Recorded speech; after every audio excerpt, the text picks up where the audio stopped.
episode of my podcast. I'm so happy to have you guys here. Today, I'm happy to have you, KK, for the first time on the podcast. Mark is a regular customer of this podcast, which is wonderful. Thank you guys for coming. So today's topic is one that I think is very important because, of course, all topics are important because this one is something that we see every day and we've lived it, we've seen our people go through it and all. So it's very common topic, And the question is, should we still be talking about racism in 2025? I say this because racism is about one of the oldest things that we've known. Is in fact, it's as if it was existing before time. It's crazy. And one would ask, are things getting better or worse? Because we've seen so many people fighting, we are fighting racism, we are doing this and that. What does it look like? Are we getting better or are we going back? But before we get into the main discussion, maybe we should actually go by introducing yourself. I mean, Mark is a regular customer, but let's know you. So, my name is Michaela, and people call me KK, and I was born and raised in the U.S., but my husband is Nigerian, so I'm Nigerian too. Great. Mark, again, tell us who you are again. My name is Mark, born in Nigeria, married an American. Great. Nice to have you guys. So, now KK, I brought you to this topic because I know that your experience as a Black American is somewhat different from what we as Nigerians or we as other Africans, our experience will be so different. So you've lived here all your life, you've been in the system, so your experience will definitely be different from what we have as a people. So tell me, what was your experience growing up in terms of racism? Well, I would say that I went to school in a mostly white school, just because my parents thought that they wanted their kids to have a better education. Yeah. And to send their child to an all-white school would be more preferable, looks better on college applications and things like that. So my parents would drive me from where we stayed, which was more a mixed community, predominantly Black, to an almost all-white community, to the point where when you saw another Black person, you would get that person's name and number immediately because you didn't know if you would see that one again. Wow. So while going to school, and me and my siblings were the only Black kids at the time. So in the entire school? In the entire school. Wow. But I would say a lot of it was contributed to ignorance. I was called out of my name, was picked on, was mistreated. But I still endured because my parents were paying money to send me to school, and I didn't want to disappoint them. And I think it also taught me how to be a little bit more understanding to certain situations. When you are raised in a certain area, and if it's a poor area, your pronunciations are different. How you interact with those around you are very different. But when you are surrounded by people who see you differently already, you learn how to blend more and speak more clearly around the people that are not necessarily associated with you. Some people that I was introduced to in school probably have never seen a Black person before. And if they have, it's always clouded by something negative. Wow. So it's like already having a target on your back before you even get through the door. Even on job applications, they make you put your race. Yeah. Black, African American, white, Hispanic, all of those. So in my experience, should racism still be talked about in 2025? It depends on where you are. I feel like we should have evolved past the color of our skin. But unfortunately, some people still see it as an issue. Now, when you were growing up, did your parents sit you down to tell you this is what you're going to face as a Black American in the US? This is exactly what you're going to face. This is how you're going to behave. And this is what the things you're going to see. And then you will know that you're facing racism. Did you ever have such informal education on racism? So, no. At first, my parents just assumed that they would treat us the same. Okay. They just assumed. So now we went back to our parents to ask questions that why are they seeing us so different? Why are they mistreating us? They will just explain that it's ignorance, that they don't know any better, that you have to be the best version of yourself. You have to be the bigger person. Unfortunately, when you're young, it's very hard to be the bigger person when someone is calling out your name or you're getting into fights because it's 5 against 1. You get what I'm saying? So it wasn't really a conversation until my parents start to notice the effect it had on us. But even, I would feel like, how do I put this? Even I recently traveled to Nigeria and I got to see a lot of my own people. Though I'm a different race from Nigerians, it was so peaceful to be surrounded by people that look like you all the time. Wow. When I was growing up, we really didn't see many black people because of where we stayed. So I've almost thought that they didn't exist. That's how many people, other races that were there. I didn't know that other black people existed because it wasn't too many people that looked like me. Now we've moved to other places that are more diverse. So now I can see and interact. But even when I was going to schools that were predominantly black, I was still singled out because I didn't talk like them. I didn't look like them. I didn't dress like them. I grew up wearing Abercrombie and Finch and Hollister, not Jordan and Puma. So even coming back to try to relate with people of my own race was hard as well because I talk different. I dress different. I look different. So unfortunately, racism can also be within your own culture as well. That's true. So you talked about the fact that your parents felt that taking you to a school, the all-white school, will afford you better education. Why was it like that? Is that a mentality that shows that black communities or black schools are not good enough for you guys? Yes and no. Where we live in Indiana, there's a lot of, where Maryville borders Gary.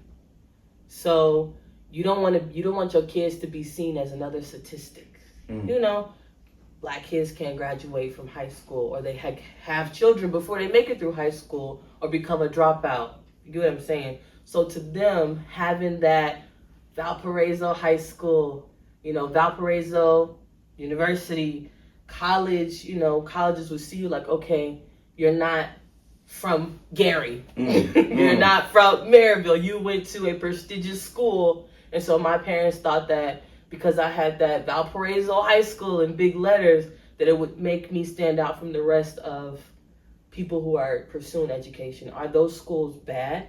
No.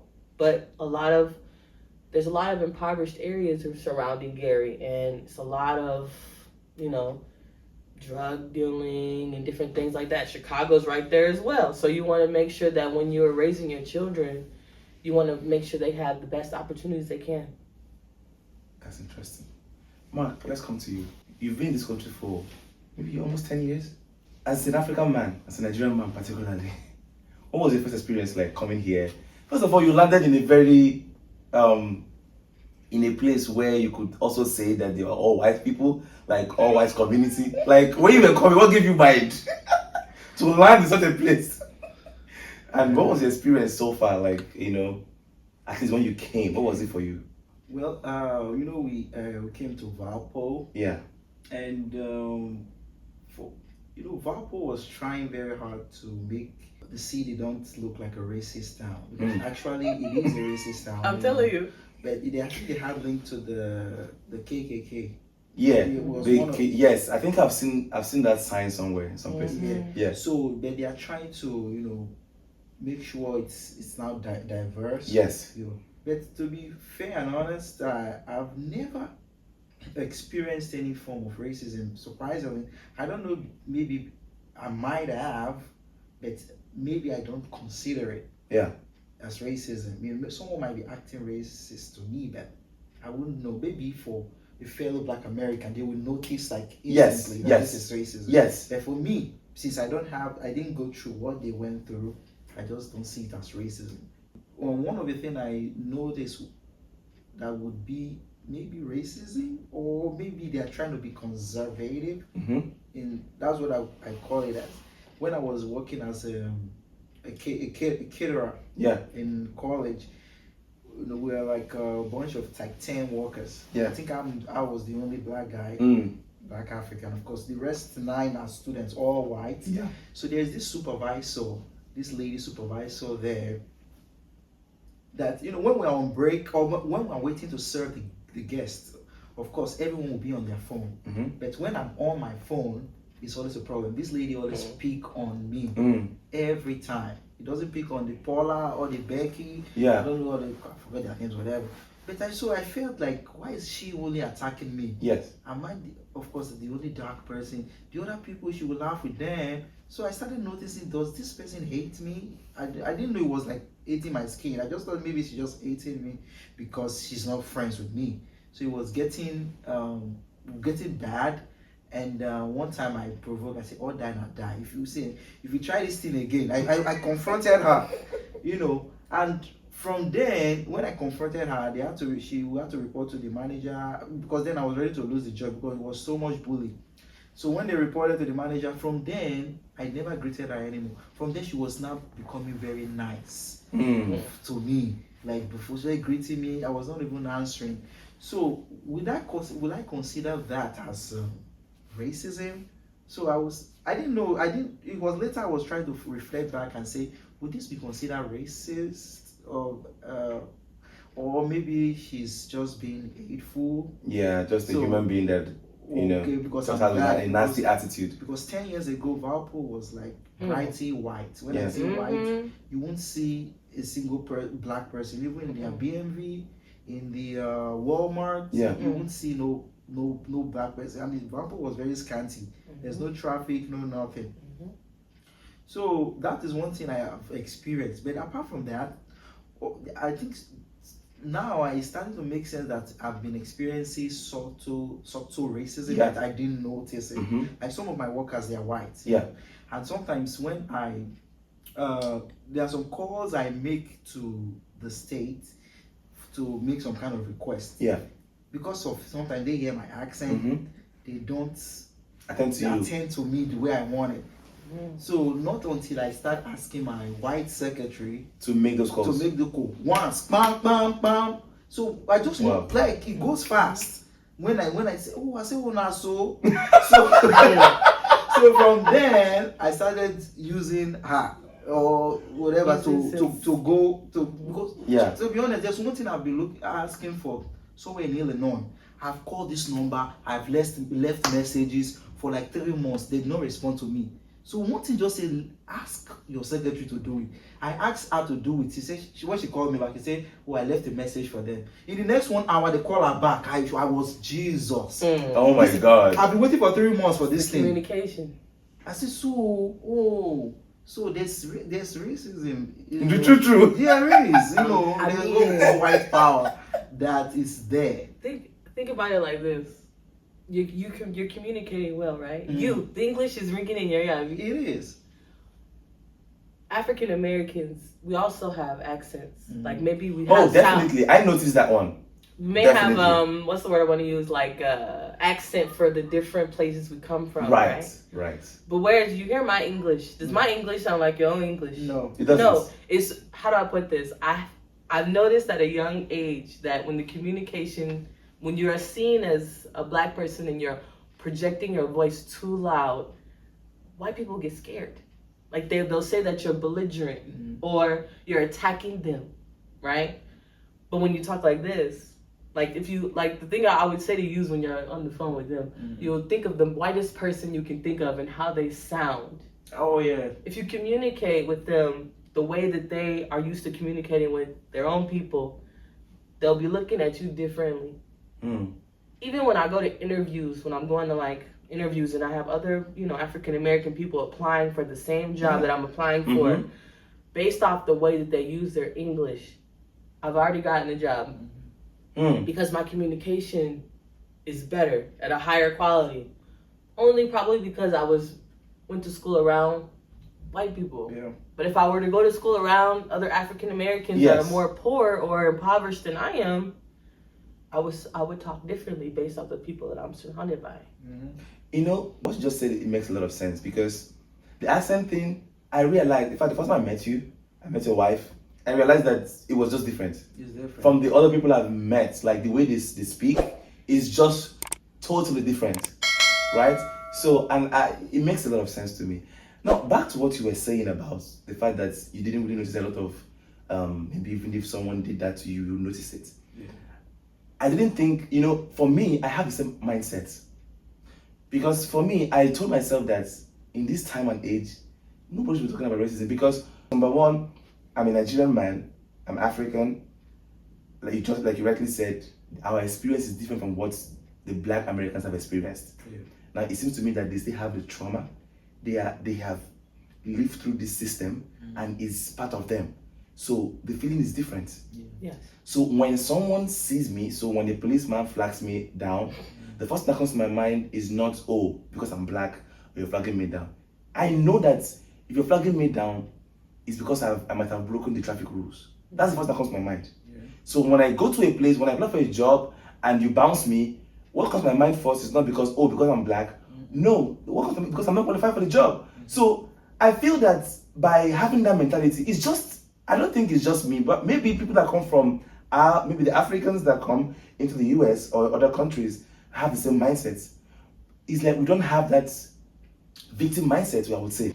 Now, because it makes us not to pick up on even the most subtle. Yes, it goes over our head. So probably I might have passed through racism and I don't notice it, just because of the fact that I choose not to hold on to that thing. So if something goes wrong, I would want to feel that it's my fault, not because I'm black, because I've broken a rule, Right. because I didn't qualify for this job, because something else happened. Yeah. Before I think about, because I'm black, I don't think about that. So it also helps not to make me think about those things and hold a grudge within my spirit, because I'm going to be the one that will be depressed. After if I feel that way, I'll be depressed. Now I've met a bunch of Black Americans, and the way they've complained, like they keep complaining, and sometimes I'll be like, guys, it's been years. Yeah. Why don't you move on? I feel like But then again, it's trauma. They don't know how to not blame it on something But else. then again, I said no, that this is really trauma. This is so because I have not experienced what you people experienced. You can't judge them from where you are standing. Yeah. The shoe they are wearing is painful. It is. The system is messed up. In fact, the mentality is warped. I've met a lot of these kids, and the way they talk to you. One guy, I met one guy, at the mall, and when he saw my car, he was like, "Wow, this car is so nice." I said, "Okay, yeah. I mean, it's a very basic car." He said, "No, this car is luxury to him." I said, "Are you kidding me? This is a Toyota Camry for crying out loud." The way he spoke, you could tell that he's coming from a place of defeated mindset. Yeah. I met another lady. She told me that why do we make it so easy? Like Nigerians, we come here, we make it so looks easy so fast to thrive, that, right? That they've been here for years and they don't even make an edge. They don't go. I said I don't know why. I don't have an answer to this question. I don't have an answer. So what do you think? What is this thing? What is this thing going on? I've unfortunately, being married to a Nigerian, I've noticed a different type of racism altogether. So my husband went to VU, and I would have to explain some things to him that, like for example, when you get pulled over, don't argue with the police. Right. Take the ticket, dispute it. He will say why, that I didn't do anything wrong. Why am I not gonna tell him I didn't do anything wrong? I say, because I want you to make it home. Unfortunately, anything can happen in that car. Yeah.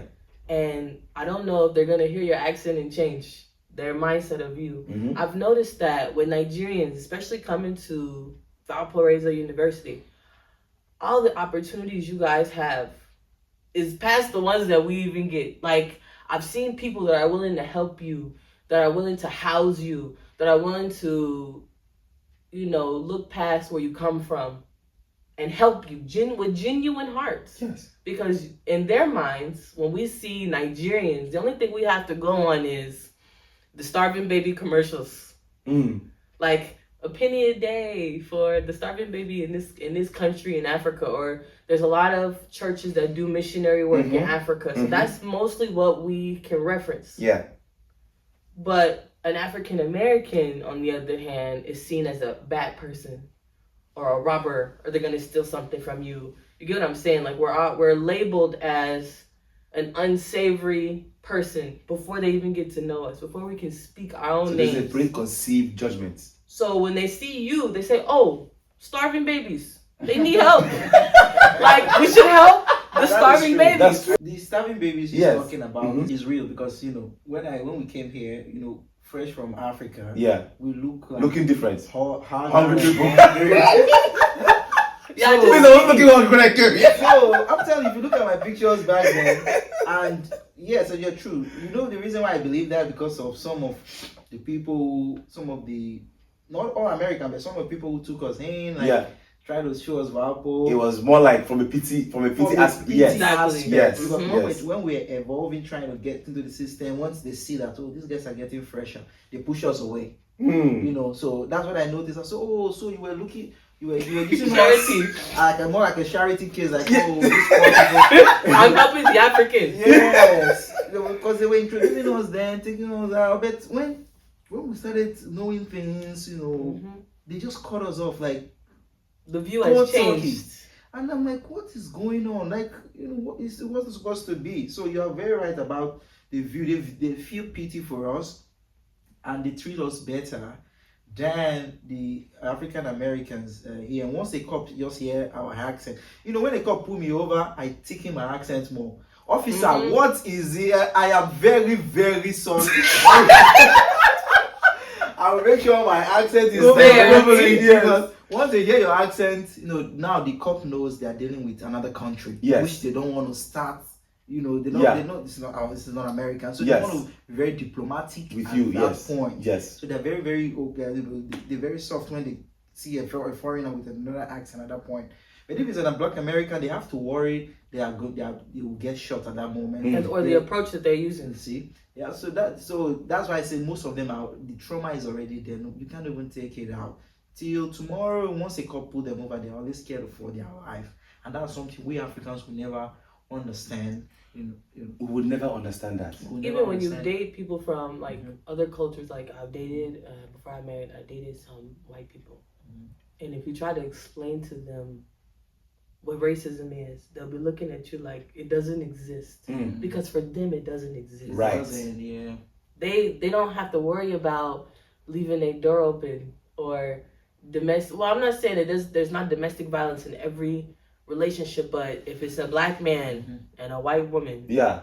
you have to have some type of pause, refrain, because you don't know whose side they're gonna believe. And 9 times out of 10, it's not the man's side. You know what I'm saying? Mhm. So it's trauma. Yes. Is it still present today? I feel like it's gotten better. But like I said, depending on what part of Indiana you decide to live in.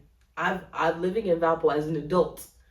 People still will cross. I used to walk downtown Valpo. I love downtown Valpo because everything is walkable. They have cute little shops and stores. And people will still cross to the other side of the street because they don't want to walk down the same sidewalk I'm walking on. Wow. Really? Someone that doesn't even take their bath, that save water.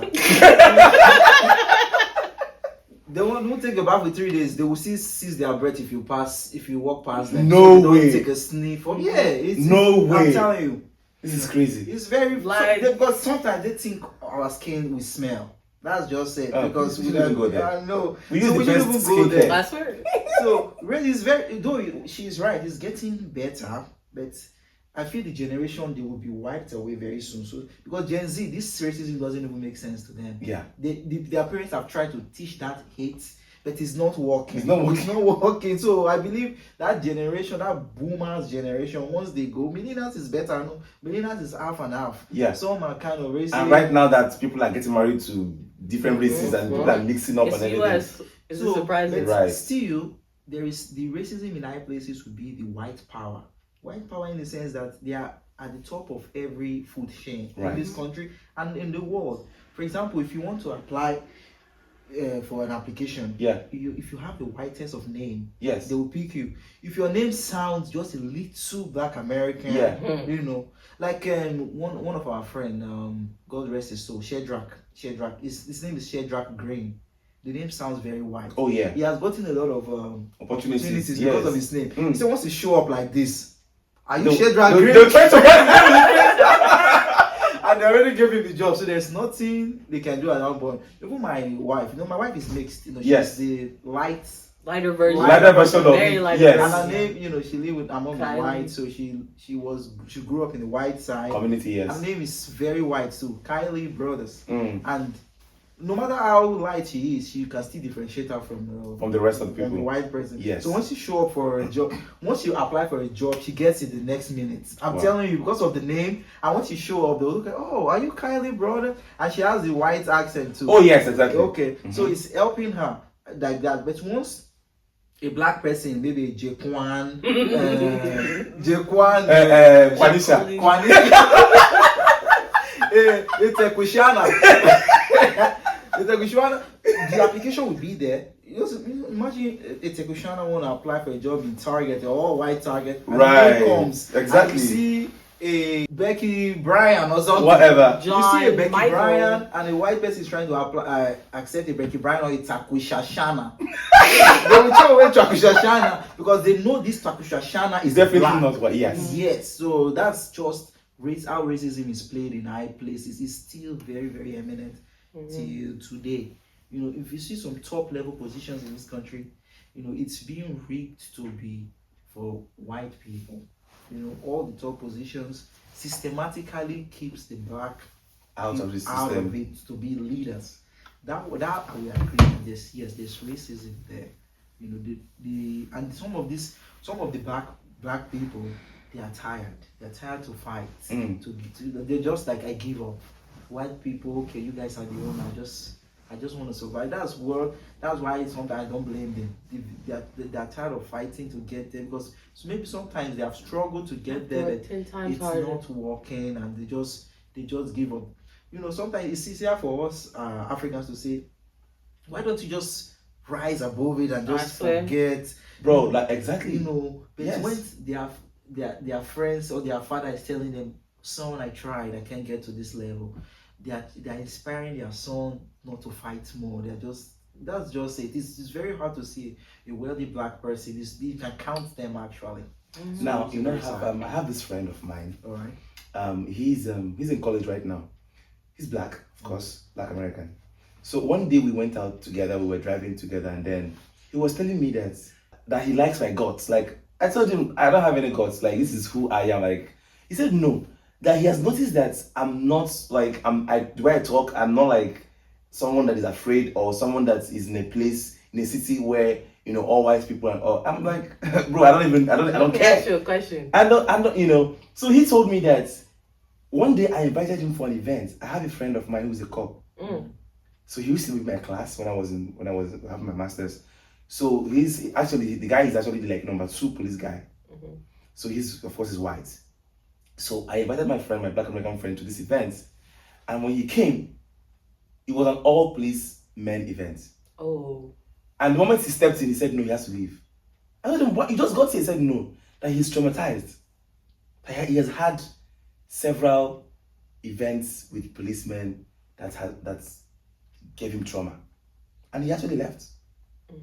So after the event, I asked him what's going on. He told me that what he has passed through in this country as a black American man with the policemen and everything has given him trauma, and that is he doesn't feel comfortable around policemen. Do you know that what he said didn't make sense to me?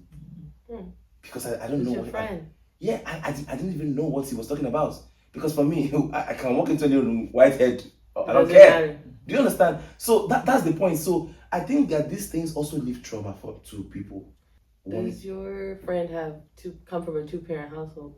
I would think. I think no.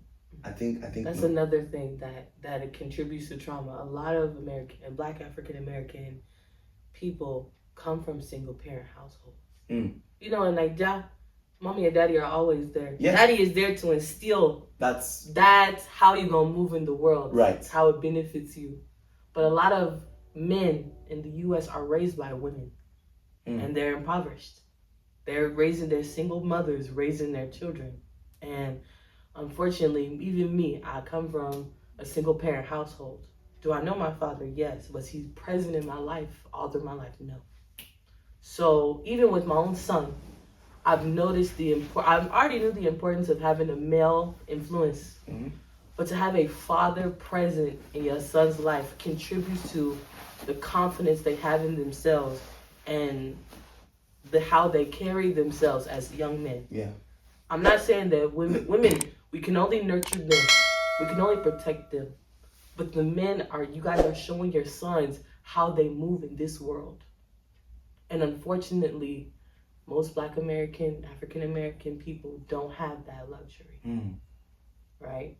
Your father instilled into you, this is yes, this is no. Stand on your ground, stand on your principles, know where you come from. Whereas we only have one parent, and that parent can't always be there to instill life lessons. So we have to learn all of them the hard way. I'm going to ask you a question. Do you think that our kids that we are giving birth right now are going to be safe from this thing? Or do you think that they're going to be safe? I think. Do you think that they have that risk is high for them? Well, the way it is going, I would say 50-50. Yes, they will learn about the history, but before they get to that level, it will get better. Like I said, the generation is dying away. Before I didn't believe Apple, for example, is going to be this, Mixed, like Yeah. relaxed and Yes, less slightly more- conservative. Yes. Yeah. Because it's very conservative. So with time, it's going very fast. Technology and the racists, they are dying away. And so it's before it gets to my kids' turn, Yeah. I think it will get better. Yes. Because And it is getting better. it is getting better. It doesn't make sense. The skin color, like for example, if you hear, I don't know if you see, we're talking about this new ginger and black Yeah. stuff. Yeah. So that is not just a trend. It's like extracting away part of the white community and bringing it to black. That's so crazy. So it's like you are taking a large community out of white and merging it with black. So that's like a unity that is forming. Things are coming up like taking racism away. Yeah. So with time, it's going to be like non-existent.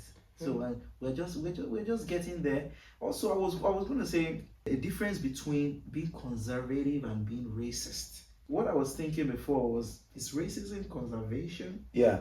Or not? Or it's different? Racism is different. It's like hating me for my skin color. Yeah, skin color, yeah. So if a white person is being conservative, how do we tell the difference? Because they might not just, for example, some white people might not just greet you. Yeah. You might think because they are racist. they are racist, But and they're it's not.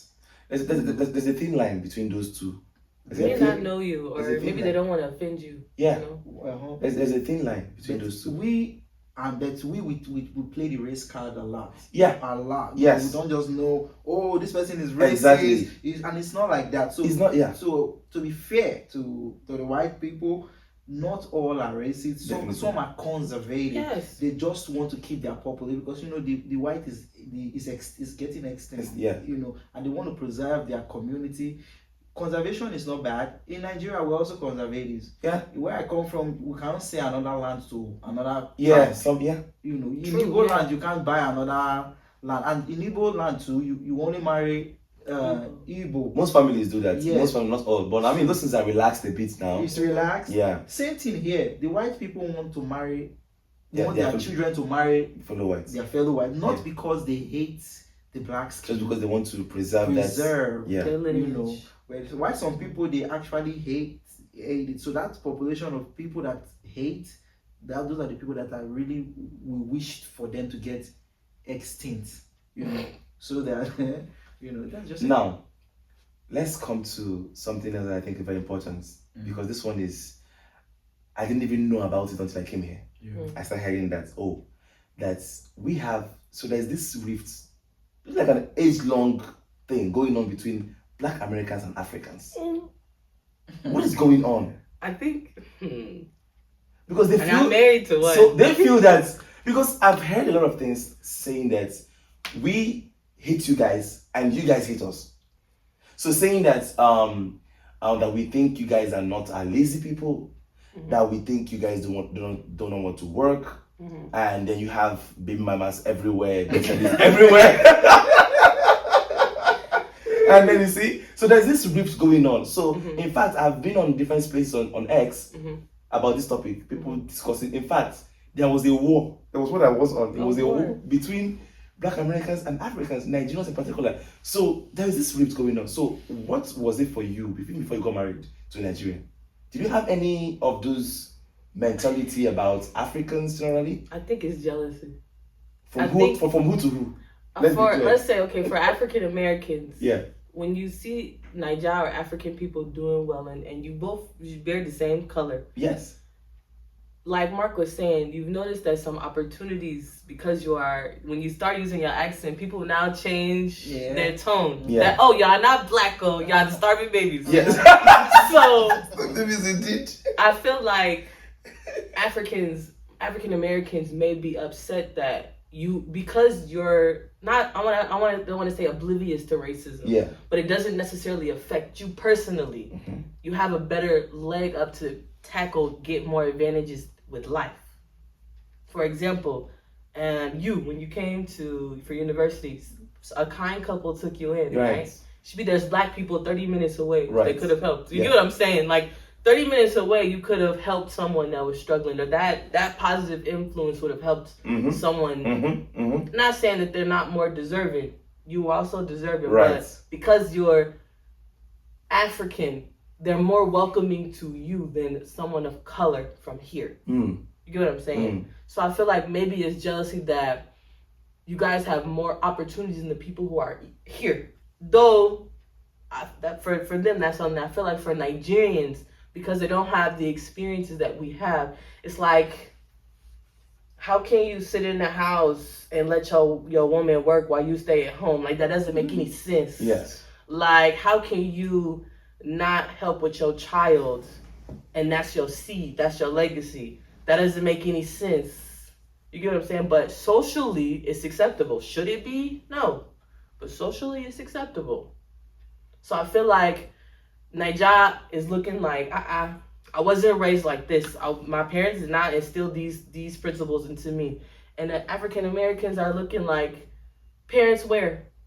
Did I had one parent, and that parent was barely around because they were making sure we had a roof over our head.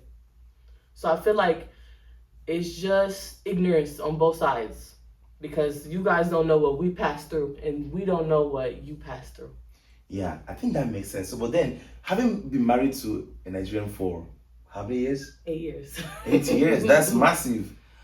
What would you tell maybe other Black Americans that they should really know about other Africans? For instance, so having all these biases, having all this mindset about other African people, what would you really say that that you've learned so far about other Africans and probably Nigerians particularly, that you will say, okay, this is what my people should know about these people? That you guys are genuinely kind people, and you don't mean anybody any harm. You're not comparing yourself to anyone. Yeah. Truly, you're not. You're just being yourself, right? And even me being married to a Nigerian for 8 years, I've changed. I have a little bit more peace because the world is not giving me as much stress. I feel like that's a good one. I feel like as African Americans, we have to work for every inch, every mile. We're hustling. We don't have choice. And with a lot of females, we have to work. We have to go to school. We have to be able to pay our bills all on our own. We have so much stress on us that even when it comes to dating other cultures, to relinquish that power, it's hard for us because we don't know if you're deserving of the power we're relinquishing. Okay, sorry to cut you. I was gonna circle back to the rift between Africans, Americans, and Africans. Yes. The media played a lot of a part in the rift. Yes. The media back in time, the media portray Africa as very poor and starving, like you say, starving babies. Those are the parts that have been shown to America as a whole. They view Africa as just one country and not a continent. Right. So one of the rifts, one of the people that were vocal about bullying us was the African Americans. To be very honest, the white people, they don't say it. Like, for example, the word booty scratcher, it comes from... What's that? Booty scratcher. A booty It's scratcher. a term they describe It's Africans. they call it African. I haven't booty heard that scratcher. before. Where have I been? Never heard it. Yeah, Oh my god, where have I been, please? If you watch this movie, The Gods Must Be Crazy. Yeah. Yeah, that's where that thing comes from. So they think we dress like with leaf and we scratch our body. No way. Yeah. Yes, I've So- had Africans ask me if Nigeria Oh is my like God. Lion King. So What? they come from so most Africans who migrate here and they have their children going to school here, the accent is different. So the people who bully them in school, they are African Americans. They call them booty scratcher. Oh, like that. White people, when the white kids don't do that, that is the African American kids. So that when the kids grow up, they are so mad at African Americans. Like, why would my own brother be bullying me? The white people, they know, but they can't say it. That, so they felt pity for us, like, oh, this is this Charity kids. Yeah, so Oh my god. but one of the rifts is that Africans, Americans, they bully most part of Africans, and that's why we are fighting today, because they think they are better than us. Like, so we Africans are suffering. We are like a lesser African, especially when we come to America. Yes. Like, oh, any movement we do, oh, it's not like, and black Americans have this kind of demeaning stare. They look at you like you. What is that? Like you are like shit. Also, Kiki, is that true? I don't know. I don't look at people like that. But If you look at people like that's not up to you, so that kind of I don't think thing it's jealousy. is, and Africans, we are very. She's right. We are very loving people. When Yes. we come, we just want to be friends with Everybody. Everybody. Hug everybody. Open mind. Mm. Right. And once the jealousy, once the white people start loving us, the black people are like, you just come, just jump.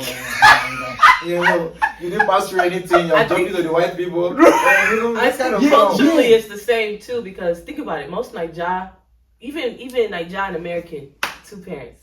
Right. Naija, 2 parents. We only get I'm not saying that we only get 1. So I feel like it's jealousy because you have a stable home environment. You have someone you can turn to for help. We You have this know? community of You have a community of family and Yeah. welcoming and it's beautiful. It really is. And we don't have that. You know where you come from. If I go to Nigeria like this, I don't know where I originated. I just have my husband's parents that I can, hey mommy, hi daddy. But I feel like another aspect of it is we were brought here by force. You guys come freely. Yeah.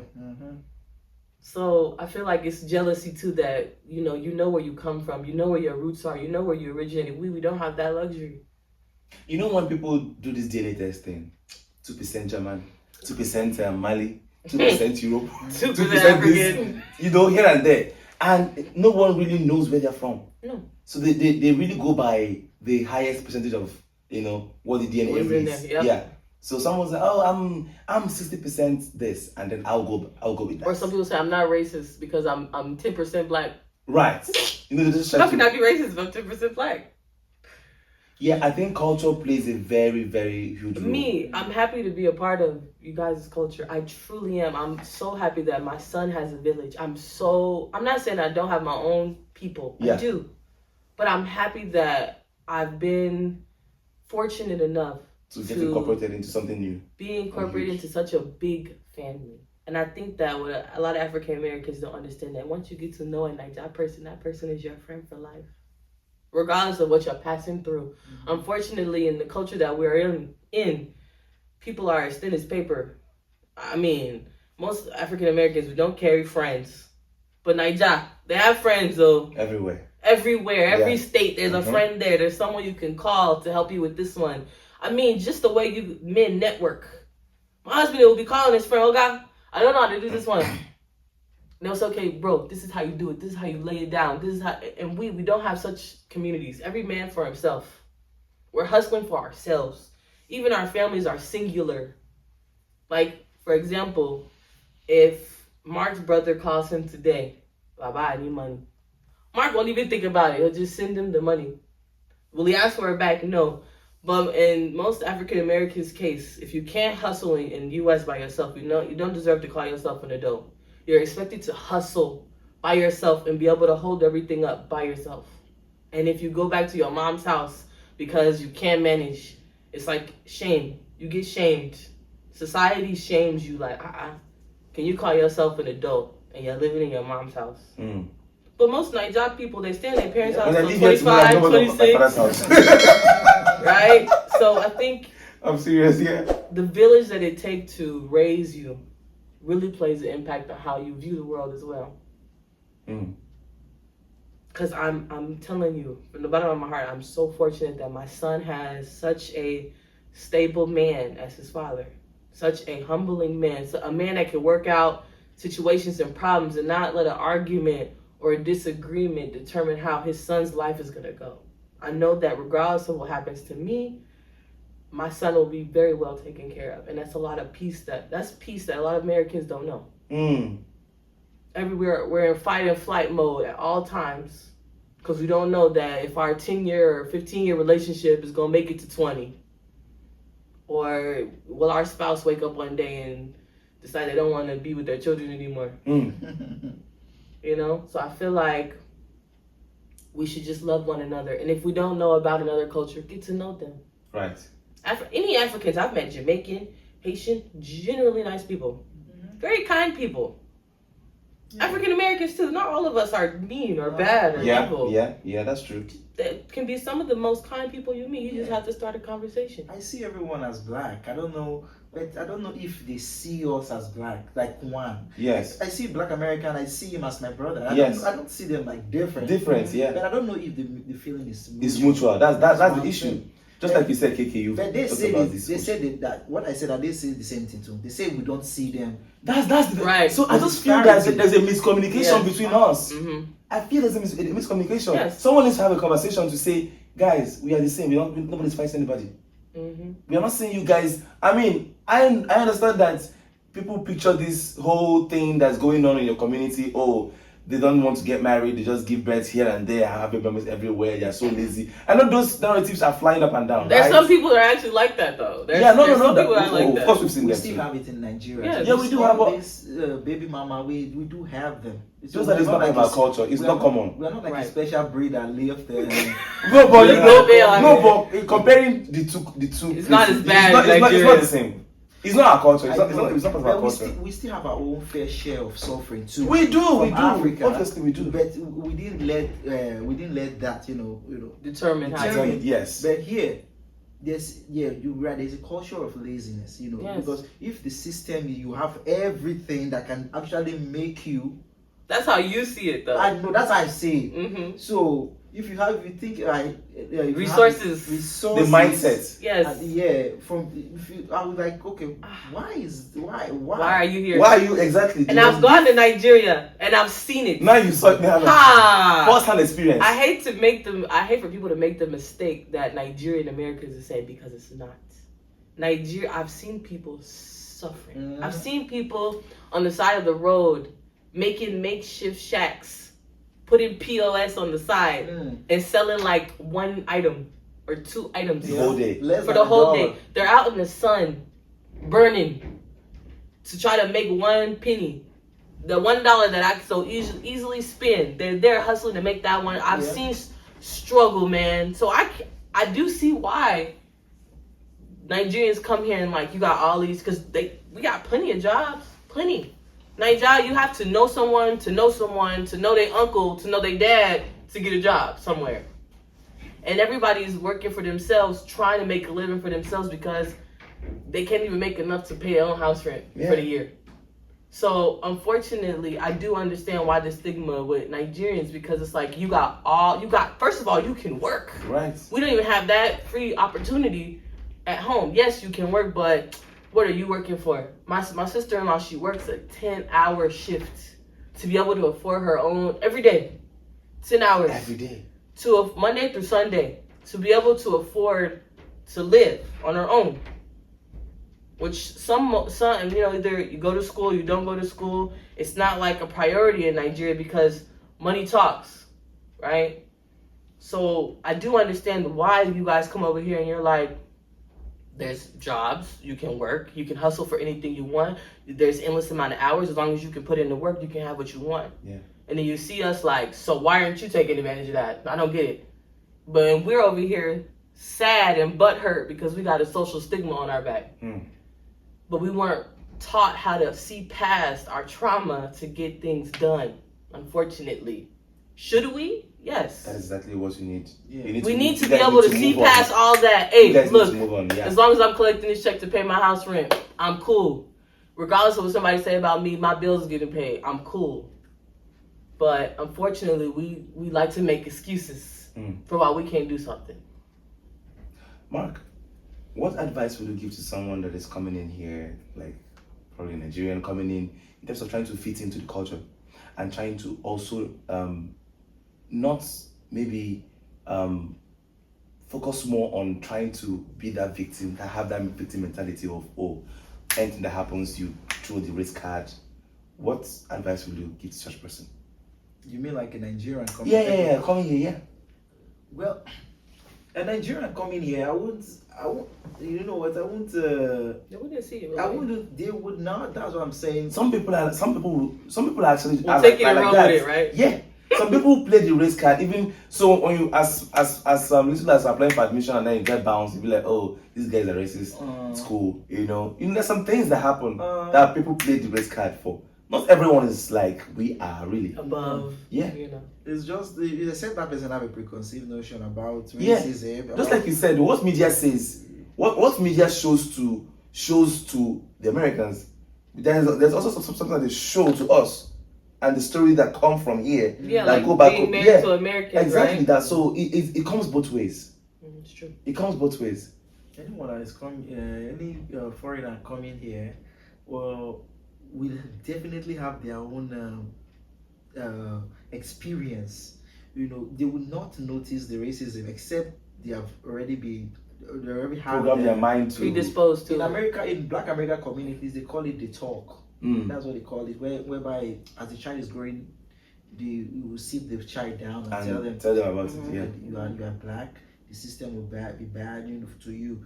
You know, some of us don't have that talk. That orientation. That's yes. true. I mean, so we jump didn't have into that the at ocean and we just swim. So the advice I have for them is, well, you come to America. Yes, racism exists. Yes, ignore it. If you try, one of the painful things to a racist is if you ignore that I'm racism. telling you. If you don't exactly. Yes, it's true. Like, you don't notice it. You're oblivious to it. That's my card. Mm-hmm. That's my card. Especially once it's hard to be a racist if someone is more powerful than you.